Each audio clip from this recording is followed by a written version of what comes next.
para vocês saberem quem ele é. Tá bom? Luiz, tá certo?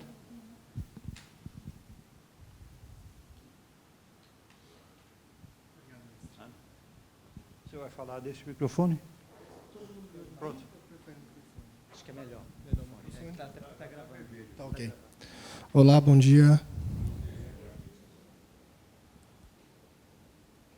Meu nome é Luiz Góes, sou pesquisador pós-doc no laboratório, no Departamento de Virologia, no Laboratório de Virologia Clínica e Molecular do Departamento de Microbiologia aqui da nossa Universidade de São Paulo. Eu venho estudando coronavírus desde o meu doutorado, onde eu estudei a circulação dos coronavírus endêmicos em população de criança apresentando quadro de infecção respiratória aguda. Posteriormente ao meu doutorado, eu realizei durante o meu doutorado, graças ao financiamento do CNPq, um período que a gente chama de doutorado sanduíche na Universidade do Colorado, com a professora emérita Catherine Volker Holmes, uma das autoras do capítulo do coronavírus do Fields. Posteriormente, no meu pós-doutorado, eu iniciei o estudo de coronaviroses em morcegos aqui do Brasil. Realizei esse pós-doutorado na Universidade de São Paulo também.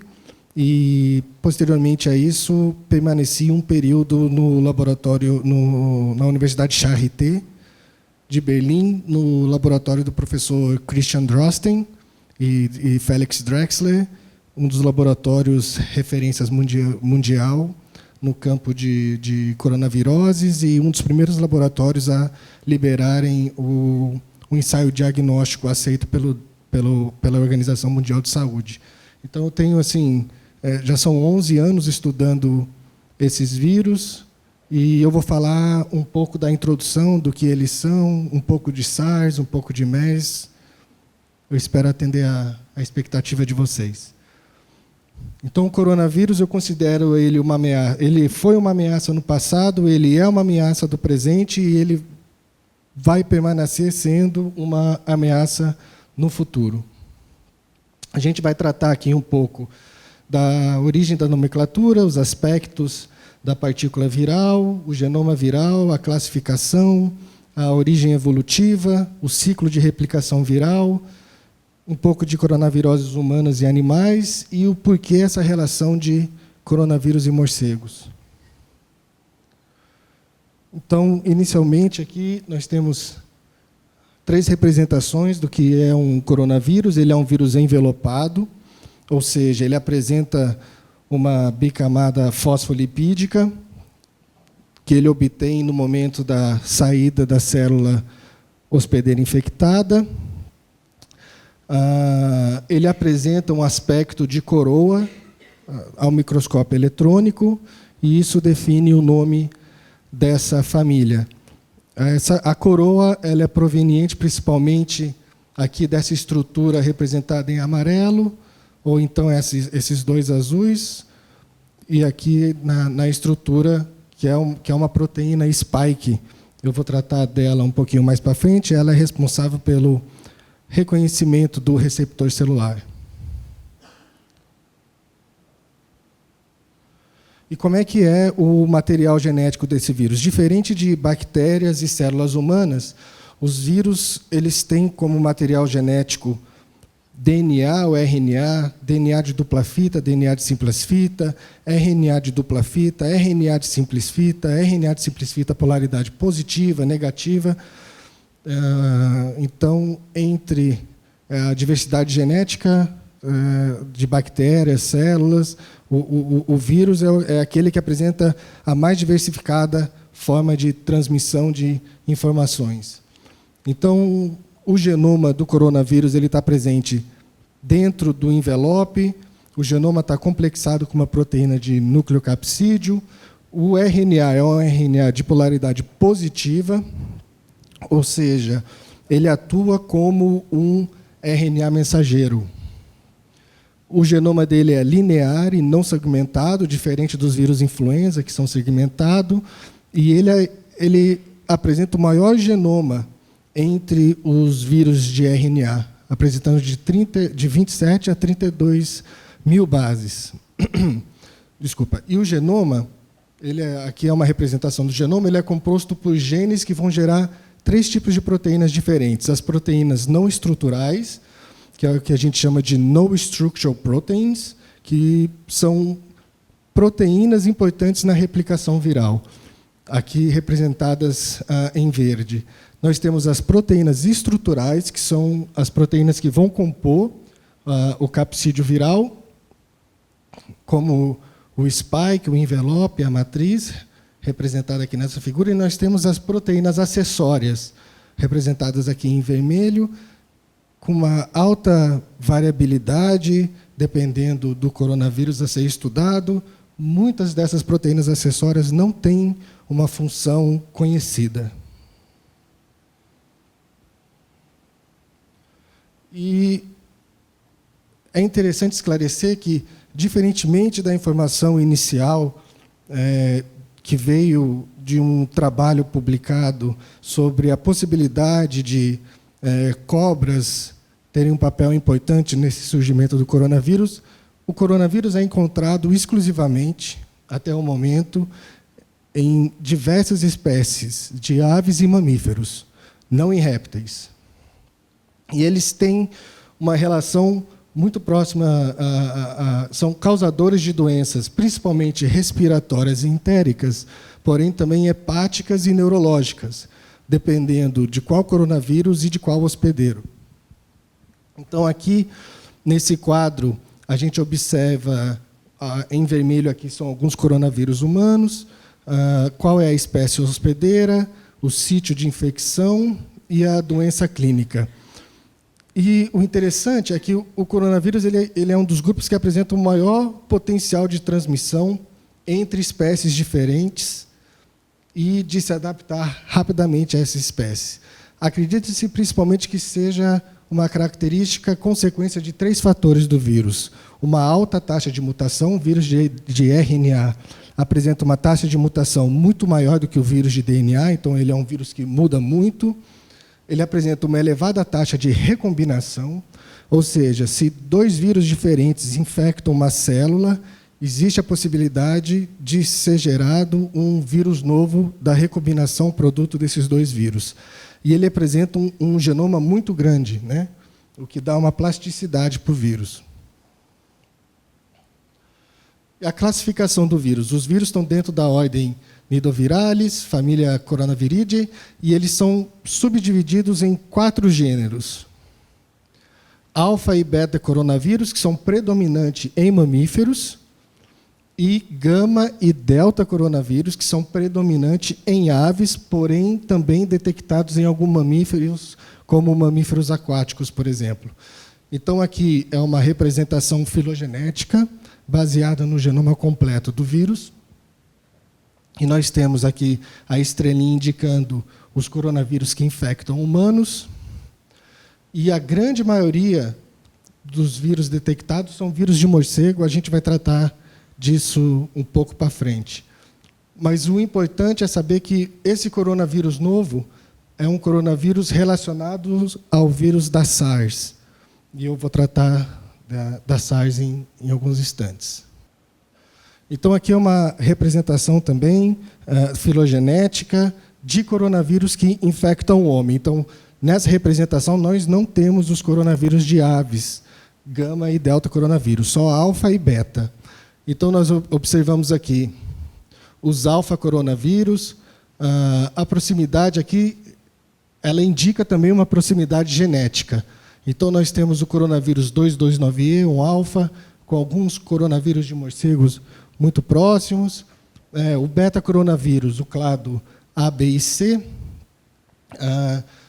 Beta-coronavírus de clado A tem o coronavírus endêmico HKU, muito próximos de uns coronavírus de roedores.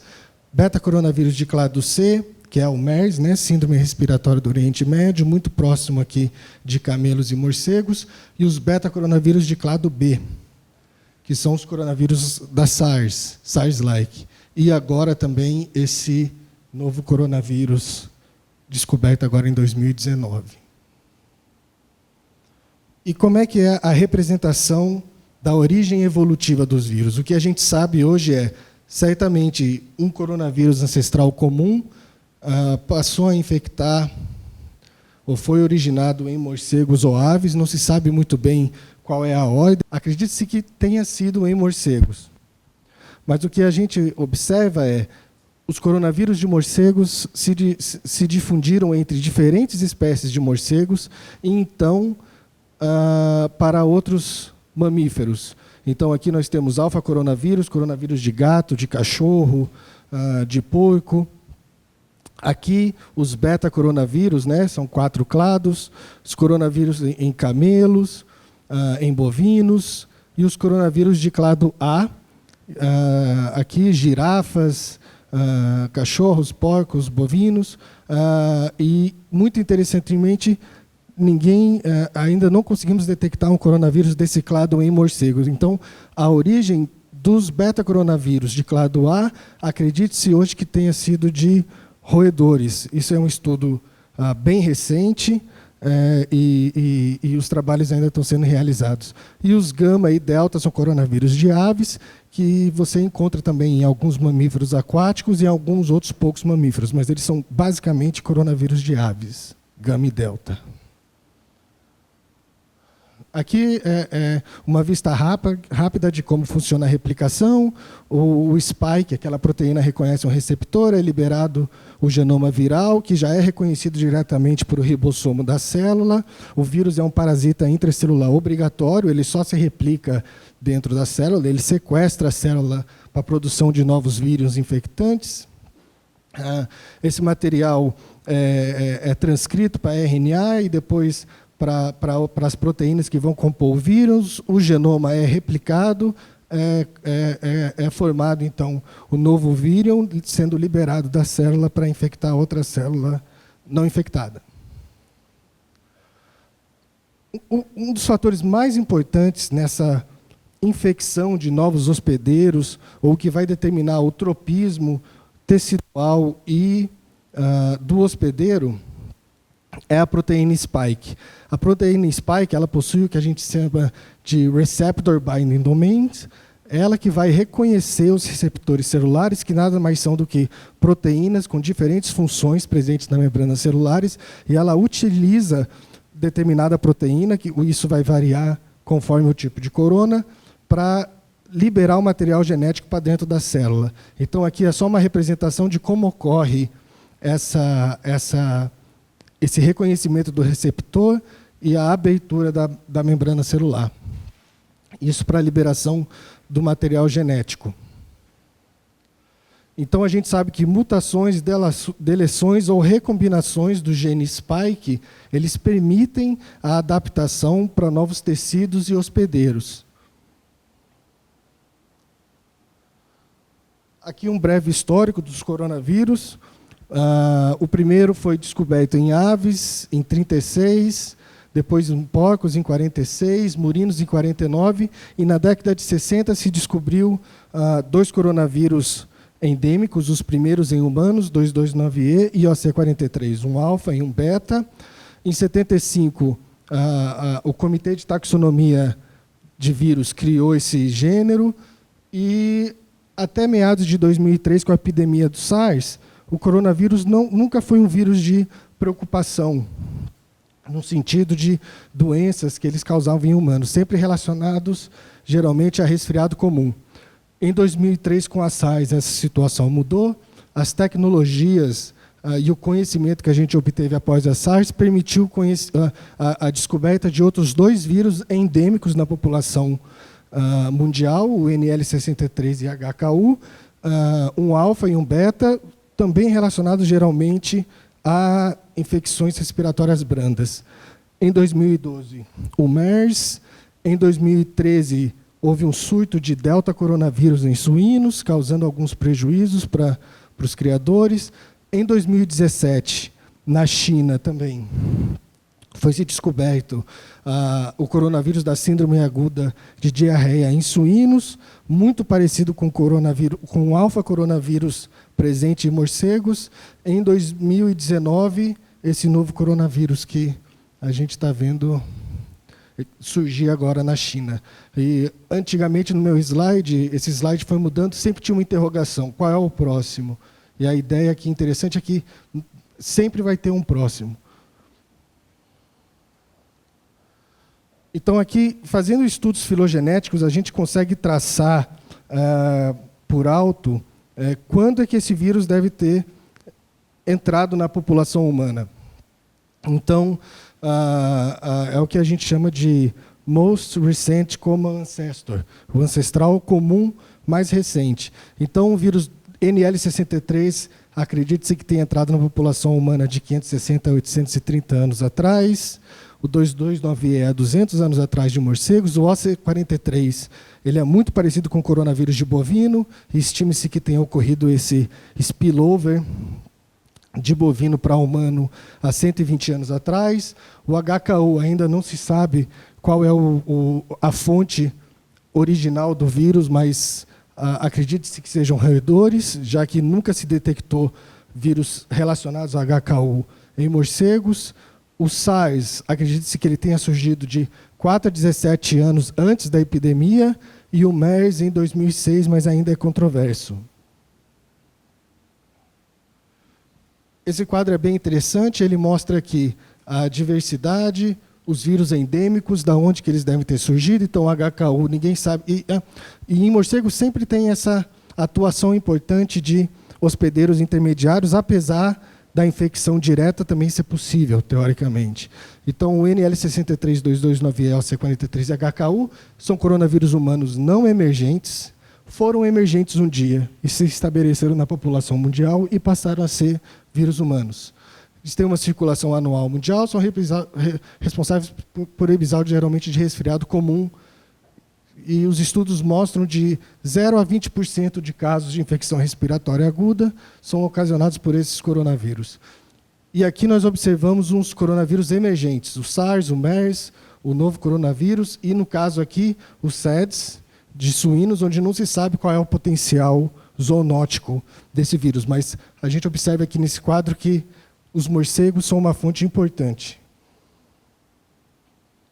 Aqui nós EMC era o nome inicial, depois a nomenclatura foi alterada para MERS, mas os vírus que tinham sido detectados parecidos com esse eram vírus de morcego, no caso, HKU4 e HKU5. Se observou também uma alta relação filogenética coronavírus de morcego, detecção de RNA em camelos, obtenção de vírus infectantes em camelos, e análise de anticorpos contra o MERS foram detectados em amostras de sangue de camelos de até 20 anos atrás e em países diferentes. Mas a atuação de morcegos aqui parece ser importante também, uma vez que foram detectados por grupos diferentes, em estudos um pouco controversos, material genético em morcegos muito parecido com o MERS, como aqui na espécie de Neuromycia capiens, um morcego da África do Sul. Então, o que a gente sabe aqui é um quadro representando o morcego, o camelo e o civeta, que foi o hospedeiro intermediário importante, ele é considerado um hospedeiro amplificador. Então, teoricamente, para o SARS, o que se acredita hoje é o vírus de um morcego infectou um civet cat, que a gente chama, isso em ambiente natural, mas mais provavelmente naquela situação dos wet markets, onde você aproxima esses animais, e esse animal amplificou e passou a infectar o homem, mas a infecção do homem por esse animal também é viável. E aqui a representação do receptor. E a mesma coisa com o MERS. O MERS, a gente sabe, diferente da SARS, o MERS apresenta uma recorrência de eventos de spillover, são camelos infectando humanos, a gente tem a transmissão de humanos para humanos, mas diferente do SARS, acredite-se que sejam introduções recorrentes. Ok. Até a descoberta do SARS, então, em 2002, não era conhecida a relação de coronavírus e morcegos. Aí, após a epidemia de SARS, novos coronavírus endêmicos, né, que circulam na população mundial há bastante tempo, e novos coronavírus zoonóticos foram descobertos, né, como o MERS e esse novo coronavírus. Atualmente, nós temos 7 coronavírus capazes de infectar o homem, 4 endêmicos distribuídos na população mundial relacionados a resfriado comum e 3 emergentes, SARS, MERS e o novo corona. E estudos de vigilância de coronavírus em morcegos foram realizados em diferentes países. Aqui é um quadro de 2012, mostrando o número de estudos onde se detectou coronavírus em morcegos. E aqui é uma representação dos coronavírus alfa e beta. Alfa sendo a cor vermelha, beta verde, é onde se encontrou morcegos apresentando tanto alfa quanto beta coronavírus nesses países representados com essas listras. Então, olhando uma relação filogenética novamente, em vermelho nós temos a diversidade genética de coronavírus em morcegos, em preto, coronavírus de outros mamíferos, e fica claro essa relação muito próxima de morcegos e coronavírus, e aparentemente os morcegos não desenvolvem nenhum tipo de doença por terem esse vírus. Eles são aceitos como os reservatórios. Então, quais são as conclusões gerais?